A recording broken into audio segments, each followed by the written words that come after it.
to me as to thy thinkings, as thou dost ruminate. Give thy worst of thoughts the worst of words. Good my lord, pardon me. Though I am bound to every act of duty, I am not bound to that all slaves are free to. And utter my thoughts, why, say they are vile and false. As where's that palace we're into? Foul things sometimes intrude not.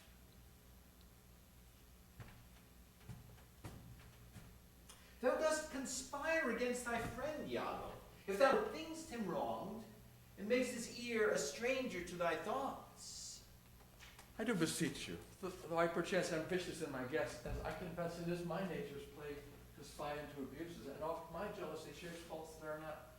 I entreat you then, from one that so imperfectly conjectured, take no notice, nor build yourself a trouble out of my scattering and untrue observance.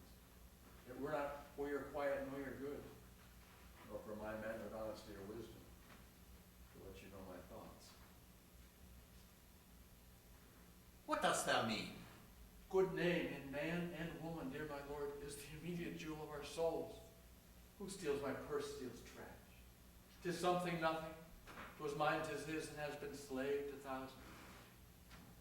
But he that filches from me my good name robs me of that which not enriches him, and makes me poor indeed. By heaven, I'll know thy thought. You cannot, if my heart were in your hand, nor shall not while 'tis in my custody. Ha! Oh, beware my lord of jealousy. It is the green-eyed monster which doth mock the beaded beads of. That cuckold lives in bliss, who certain of his fate loves not his wrong. But oh, what damned minutes tells Eeyore, who dotes, yet doubts, suspects, yet strongly loves. Oh, misery. Poor and content is rich, and rich enough. For riches find us as poor as winter. To him that ever fears, he shall be poor. Good God, the souls of all my tribe defend from jealousy. Why is this? Thinkst thou I lead a life of jealousy to follow still the changes of the moon with fresh suspicion? To be once in doubt is what shall be resolved. Exchange me for a goat, but I shall turn the business of my soul to such exsufflicate and blown surmise matching thine inference. 'Tis not to make me jealous.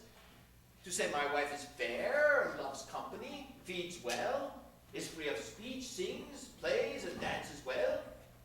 Where virtue is, these are more virtuous. Nor from mine own weak merits will I draw the smallest fear or doubt of her revolt, for she had eyes and chose me. No, Iago. I'll see before I doubt, and when I doubt, prove. And on the proof, there is no more but this, away at once with love or jealousy. I am glad of it. For now I shall have reason to show the love and duty that I bear you with franker spirit. Therefore, as I am bound, receive it from me. I speak not yet of proof. Look to your wife. Observe her well with Cassio. Wear your eye thus, not jealous nor secure. I would not have your free and noble nature out of self-bounty be abused. Look to it. I know our country disposition well. In Venice, they do let heaven see the pranks they dare not show their husbands. Their best conscience is not to leave undone, but to keep done known. Dost thou say so? She did deceive her father, marrying you. And when she seemed to shake and fear your looks, she loved them most. So she did. Why go to then? She that so young could give out such a seeming, to steal her father's eyes up close as though he thought it was witchcraft. But I am much to blame. I humbly do beseech you of your pardon for too much loving you. I'm bound to thee forever. I see this hath a little dash to a spirit. Not a jot, not a jot. In faith, I fear it has. I hope you will consider what is spoken from my love, but I do see your mood. I am to pray you not to strain my speech to grosser issues, nor to larger reach than to suspicion. I will not. Should you do so, my lord, my speech should fall into such vile success as my thoughts say not act. Cassio is my trusty friend. My lord, I see you're moved. No, not much moved. I do not think but Desdemona is honest. Long live she so, and long live you to think so. And yet, how nature, erring from itself. Aye, there's the point. That's to be bold with you, not to affect many proposer natures of your own clime, complexion and degree whereto we see in all things nature tends. Aye, one may smell in such a will most ready, foul disproportion, thoughts unnatural. But pardon me, I do not in position to strictly speak of her, though I may fear her will. Recalling to her better judgment may fall to match you with her country forms, and happily repent. Farewell. Farewell, then. If more thou dost perceive, let me know more. Set on thy wife to observe. Lead me, Iago. My lord, I take my leave. Why did I marry? This honest creature doubtless sees and knows more, much more than he unfolds. My lord, I would I might entreat your honor to scan this thing further. Leave it to time. Though it be fit that Cassio had his place, for sure he fills it up with great ability. Yet if you please to hold him off a while, you may by that perceive him and his meaning. Note if your lady's stranger's entertainment of any strong or vehement importunity. Much will be seen in that.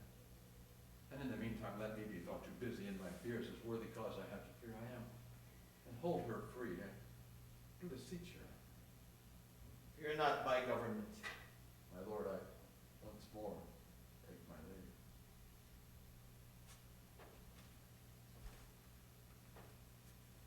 This fellow's of exceeding honesty, and knows all qualities with a learned spirit of human dealings. If I do prove her haggard, oh, that her jesses were my dear heartstrings, I'd whistle her off, and let her down the wind to prey at fortune. Happily, for I am black, and have not those soft parts of conversation that chamberers have. Or for I am declined into the vale of years, yet that's not much. She's gone. I am abused, and my relief must be to loathe her. Oh, curse of marriage, that we may call these delicate creatures ours and not their appetites. I had rather be a toad and live upon the vapor of a dungeon than keep a corner in the thing I love for others' uses. Yet 'tis the plague of great ones. Prerogative are they less than the base. 'Tis destiny unshunnable like death. Even then, this forked plague is fated to us when we do quicken. Look where she comes. Oh, if she be false, oh, then heaven mocks itself.